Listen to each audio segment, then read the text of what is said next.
know the feeling you get when you're watching Severance? That deep, fundamental unease? It's a feeling that seeps in not just from the dialogue or the plot alone, but from the very walls and hallways of Lumen Industries itself.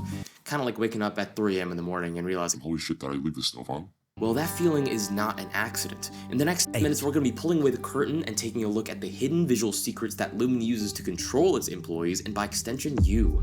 We'll break down the 3 pillars of this visual language: composition, color, and camera work. The 3 C's, if you will. See what I did there? By the end of this video, you'll see that every frame isn't just a shot, it's a piece of the puzzle designed to make you feel just as divided as its characters, or in my case, just confused as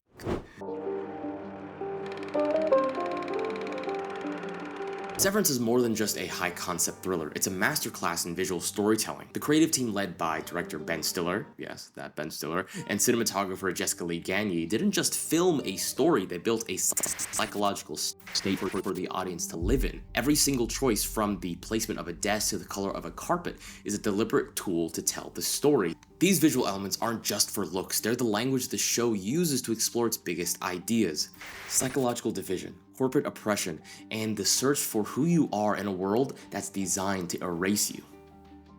The visual style is so powerful, the setting itself becomes the villain. So let's decode the visual language that makes Severance so chillingly brilliant, making this one of the most visual striking shows I have ever seen. The first and one of the most powerful tools Severance uses is composition. The world of the Inni is built on an obsessive, almost religious architectural precision. I mean, look at any shot in the severed floor, you'll see symmetry, and a lot of it. Hallways stretching to perfect vanishing points, characters framed in the dead center, locked in a state of chilling balance. This symmetry is a direct visual metaphor for the Severance procedure itself. A promise to split a life perfectly in half. And let's be honest, Wes Anderson probably creamed his pants a little while watching this show.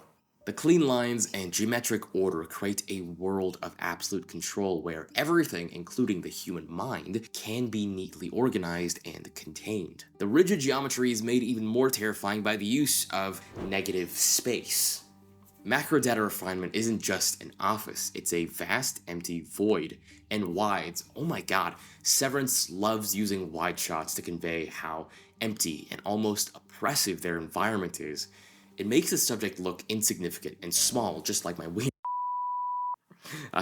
Characters are constantly being framed by doorways and windows, visually trapping them and reinforcing their psychological confinement. This isn't just an office, it's a carefully constructed cage built off lines, space, and isolation.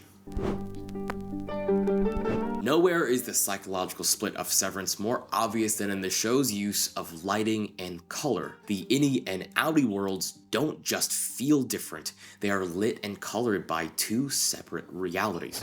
Okay, so technically there are 4 pillars of visual language that I'm breaking down, but 3 sounds better, okay, shut up. The severed floor exists in a state of artificial perpetual daytime. It is blasted with a harsh, cool light that erases all shadows. There are no windows, no connection to the outside world, just a constant, unyielding brightness. And in stark contrast, the outside world is darker, moodier, more depth. Outie Mark's life is draped in shadow in the cool, dim light of perpetual winter. Also because most of their Outie's lives is probably mostly nighttime as well too, which is kind of crazy to think about. The lighting is also more natural as well. It has depth, contrast, and nuance, all the things that Lumen's lighting tries to eliminate. It presents a life that, while painful, is at least real, unlike my relationship with Sydney Sweeney. Lumen's brand is built on specific colors. The world is dominated by a corporate calming blue and an almost sickly institutional green.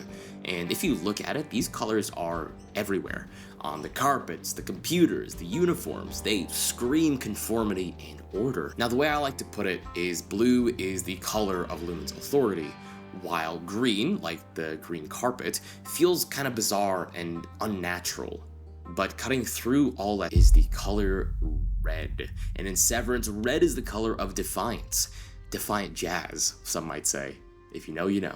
Raw emotion and the dangerous intrusion of the real world, that's what the color red's all about in this show. It's the flashing red light during the music dance experience, which, let's be honest, was kind of a vibe. It's the color representing when Dylan's memories cause him to snap and bite milkshake, drawing red blood. Red always signals a crack in Lumen's control, a moment where the two worlds begin to bleed into one another. And maybe the single best metaphor for this is hiding in plain sight at Mark's house. Now, a lot of you may have already spotted this, but he has this fish tank with two beta fish, one red and one blue, kept apart by a clear divider. Now, low-key, I thought Mark was just being a shitty fish dad because, you're not supposed to keep two beta fish together because they will fight and kill each other, which kind of works as a metaphor, to be honest.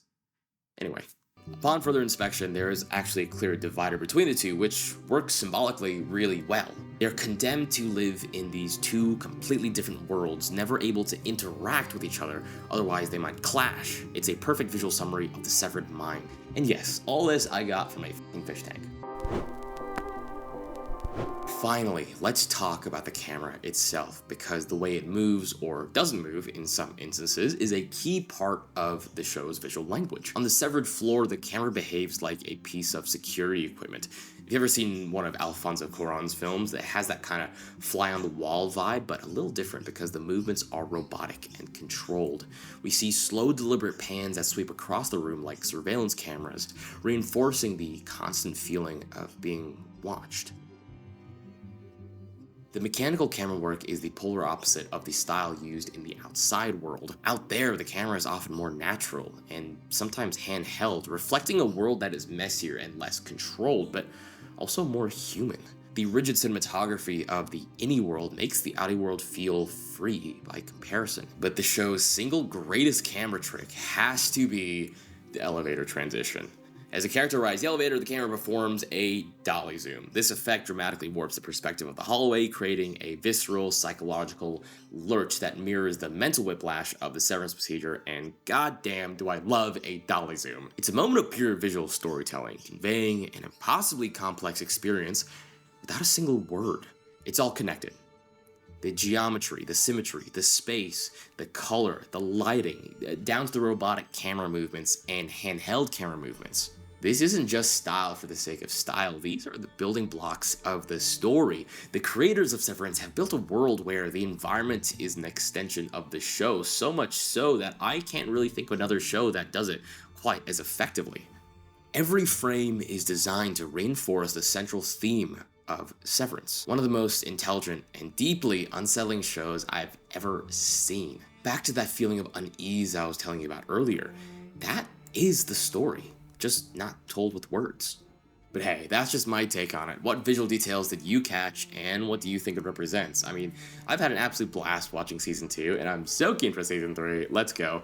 And now that I've spent more time taking the series, I'm noticing more and more of these fun little camera tricks and visual shenanigans. But hey, let me know your own theories and takes in the comments below. And as usual, like and subscribe for more content like this. If you like to, watch me yap about movies that you know and love and how they're made, then you know what to do. Until then, I'll see you in the next one.